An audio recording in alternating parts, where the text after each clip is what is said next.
What if toddlers could swim, scream, and open your cooler? That is an Asian small-clawed otter. Smallest otter on Earth. They're the loudest in the room. Way smarter than you expect. And slightly unhinged. They hold hands, they argue constantly, they crack crabs like it's personal. And by the end of this video, you're either going to want one or be slightly afraid of one. Quick question before we start. If you had to describe otters in one word, what would it be? Did you say cute, chaotic, suspicious? Drop it in the comments right now. I'll wait. Alright, let's talk about these tiny aquatic gremlins. Asian small-clawed otters. Scientifically, I can't even begin to pronounce the name, but it's going to be dropped on the page for you to read. But they weigh about 4 to 11 pounds. That's it. You've probably lifted heavier laundry baskets. That's a good video. Now, they live in South and Southeast Asia. Rivers, wetlands, mangroves, even rice paddies. But here's what people don't expect. They live in large family groups. We're talking 10, 11, sometimes 15 otters. Imagine 15 hyper toddlers who can swim and have teeth designed to crush shellfish. That's breakfast. Fun fact. They have scent glands near the base of their tail they use to mark their territory. Yes.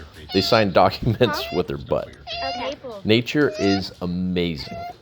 And in a minute, I'm going to explain why their hands make them borderline criminal masterminds. Now, their claws don't extend far past their webbing, which means they have crazy fine motor skills.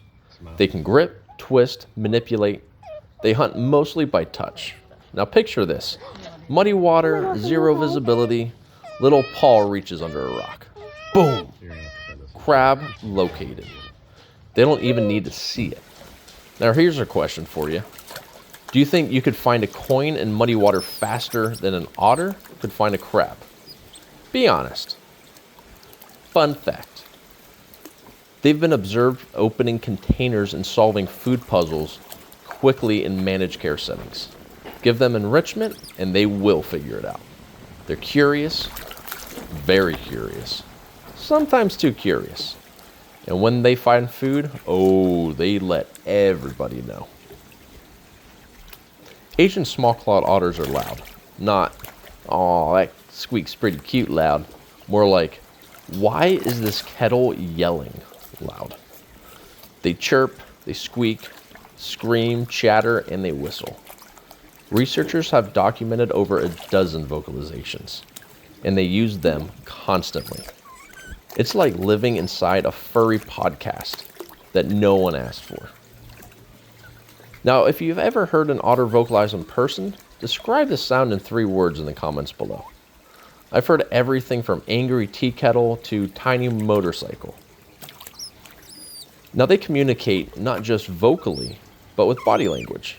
With tail movements, their posture shifts, head positioning, they are extremely socially aware, which brings us to one of the cutest and most misunderstood behaviors, the hand holding. Yes, they float holding paws.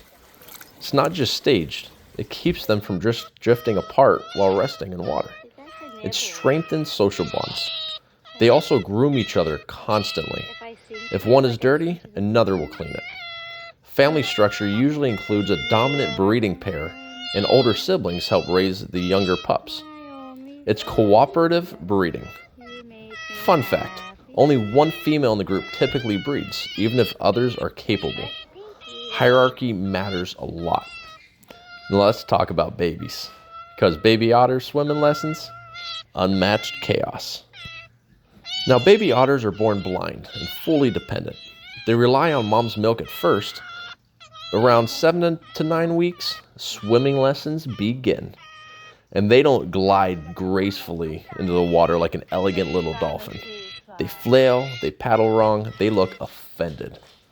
Now, parents often encourage, sometimes firmly nudge, them into swimming. It's like watching someone realize water is real for the first time.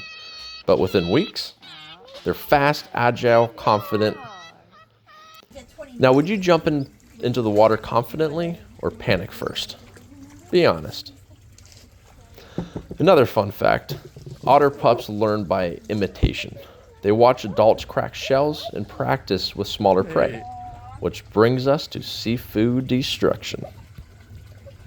Now their diet is mostly shellfish in the wild. They go after crabs, clams, mussels, snails, shrimp, just to name a few. Their molars are specifically shaped to crush shells.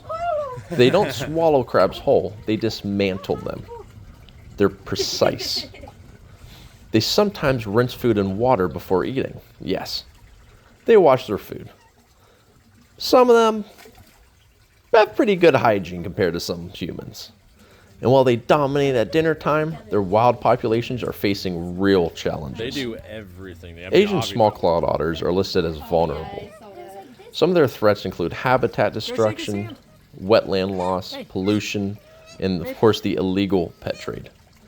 As wetlands shrink, so do their territories. They require clean, freshwater systems and healthy ecosystems to survive. They're considered indicator species, meaning their presence often reflects healthy wetlands. No water? Something's probably wrong, which makes them more than just cute. They're ecological signals. There are 13 otter species. Sea otters are marine specialists. Hey, babies. River otters are large and much more independent. Asian small-clawed otters, they are the smallest species in the world, the most social, most vocal, most dexterous. They are tiny engineers with opinions. They bond deeply. They communicate constantly. They solve problems, and they raise young cooperatively. Now, on a scale of 1 to 10, how chaotic do you think they are? I'm going to give them a 9.5. They're cute, but capable. And now you know. They're not just adorable. They're intelligent, social, loud little ecosystem managers with serious crab-crushing credentials. Now, if you learned something new, hit like. If you stayed this long, comment Team Otter. They're usually all right. And tell me, what animal we're breaking down next? He's like guarding I promise you, it gets wilder.